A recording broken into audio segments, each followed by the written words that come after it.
Right, hi everyone. This is Stephen Mason. This is my train shed of everything, technically speaking. Overall, it's not about the scenery with my layout. Overall, it's to do with the physics involved on the factors that every bit of line is interconnected, so I can take one particular train anywhere on this complete layout.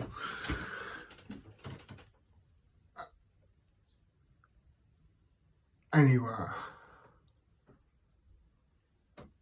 But I'm currently been working on the Dipole Pendolino, which has taken me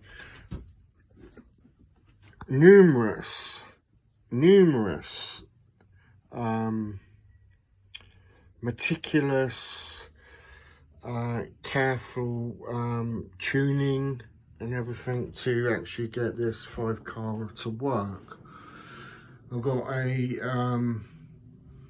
Hornby Class 37. I've got the Blue Rapier. What was it? The South Eastern High Speed. Technically speaking, I need to let you know that 11 years ago I had an accident. I was in a coma for 3 months.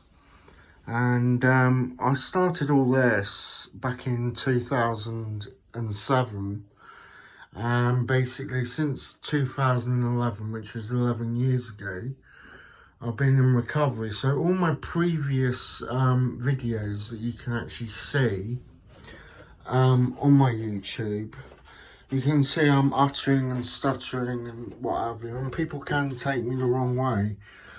But technically speaking, I have difficulty in getting out what it is that I am trying to say. But this isn't spiel. This isn't this and that. When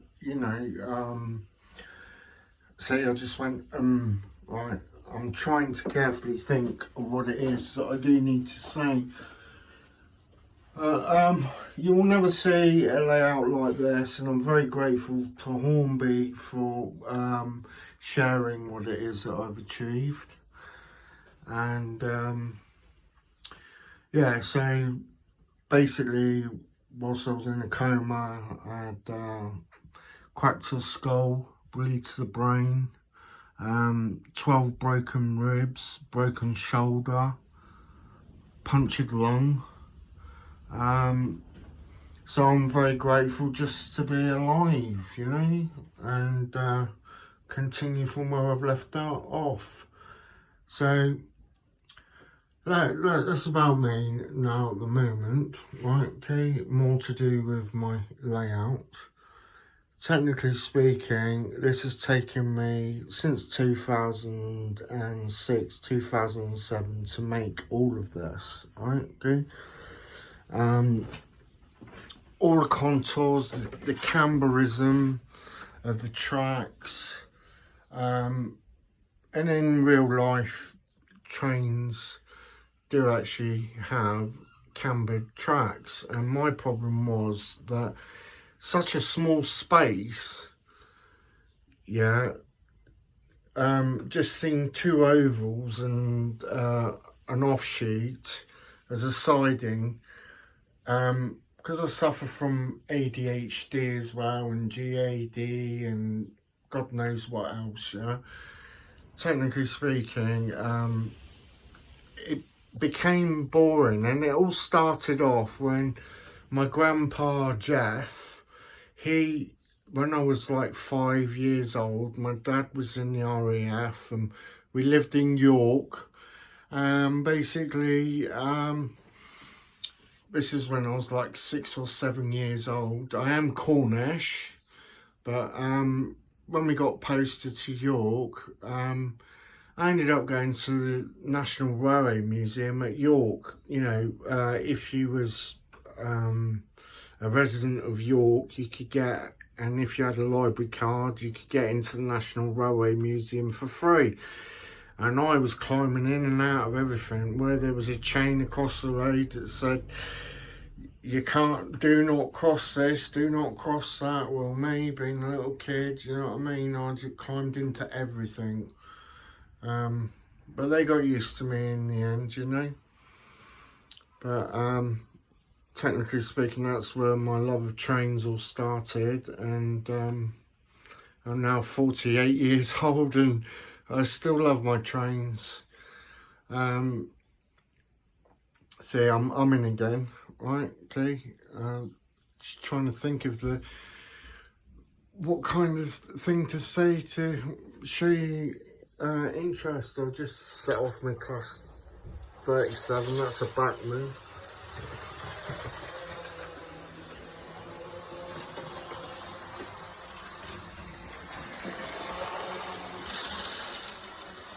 It's got a clean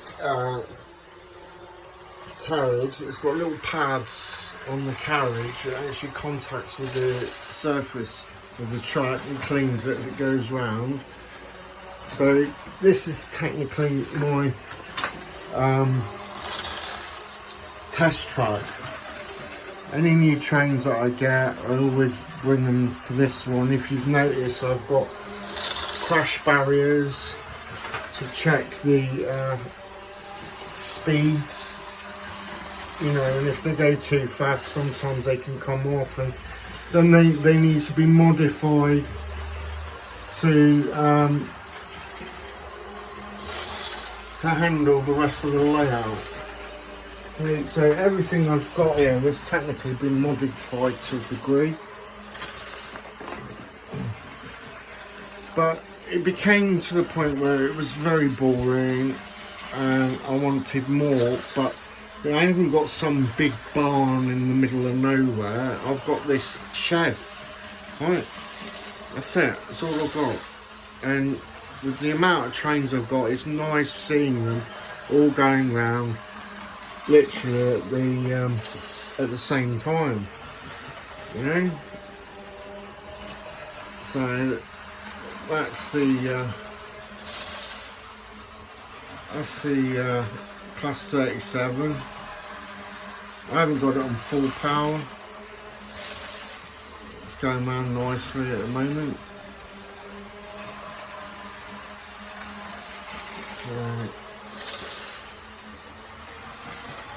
Everything has been elevated, everything's interconnected, and to get the 4-car Blu-ray around on that decline and incline, I can get trains up and down that and everything. Yeah, if you look at all my previous videos, and thanks to my daughter giving me her, because she upgraded her iPhone, basically I've been able to get a more modified camera, you know, phone, to be able to give it in more HD detail. So overall, technically speaking, you will not see another layout like this in the world. And it makes me laugh when people say, oh, it reminds me of the Big Dipper and things like that. But, you know, just imagine it as a bit like London Underground as an X-ray, but it's not exact to the London Underground. But you can imagine what I'm trying to say. That I did try doing scenery, but it was just getting in the way. You know, I had to allow for apertures and contours to be able to get through without hitting support beams. You know, it was all very meticulously intricate, yeah, and all tracks are connected nicely. There's a few areas that need tweaking, you know, but what I say about the Big Dipper and that, it would be lovely if they did a roller coaster that had a crossover like that, where you literally got two trains near enough about to hit each other, but they don't actually hit each other, if you get what I mean. Yeah, I can do all of that. Put all these crossovers here as well, but like I say, it's all fully interconnected. So I hope that brief update after all these years as part of my recovery and everything has give you a bit more insight on who I am and what I'm trying to achieve. Thanks for watching, and I'll try and do some more footage of everything else in good time. Right, cheers, bye.